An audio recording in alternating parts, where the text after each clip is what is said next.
Okay, I'm at Belvoir Winery here in Kansas City, where we have a show tonight. And it's old and it's haunted and it really is cool. And I'm walking into the sunset. Anyway, well, today's readings, we have a couple things that come together. We have the crashing of the waves in upon the Egyptians who are chasing the Israelites. And then that is alluded to in the reading from the Book of Wisdom. And then we have Paul telling us that the Galatians, when he first came to them, would have gouged out their own eyes and given them to him because he was sick. Some people think that Paul had trouble with his vision. He was, after all, blind for 3 days after he met Christ on the road to Damascus.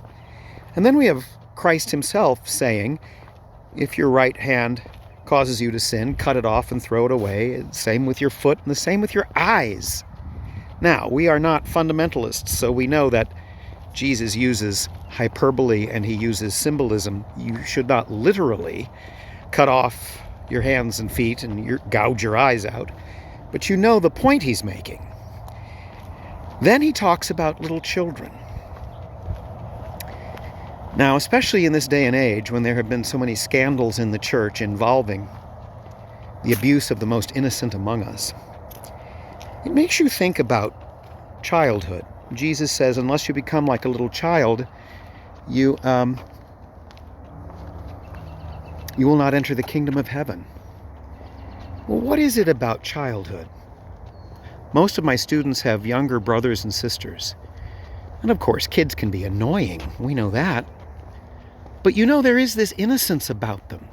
When you think about it, it really is amazing that human beings are all children at one point.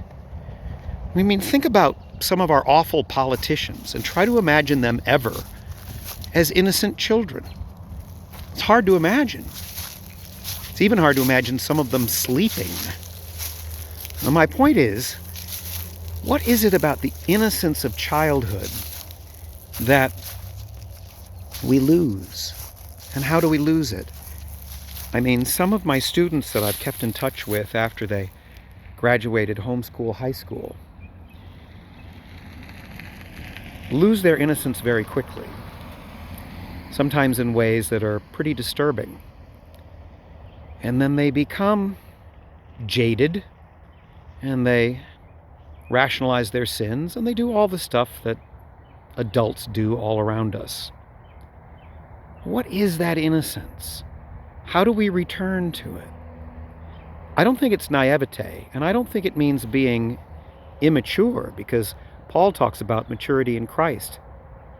But that sweetness and purity and that desire, I mean, children understand things that adults don't. You know, it's sort of like the Polar Express, the book at least. I haven't seen the movie. But in that book, at the end of that book, the adults don't hear Santa's sleigh bell because they've lost that magic of innocent childhood. Anyway, it's a mystery to me, and if you think more about growing up and about being innocent and pure and open to purity and yet we hope not led to stumble, well, that'll be something at least to contemplate. I got to get ready for my show.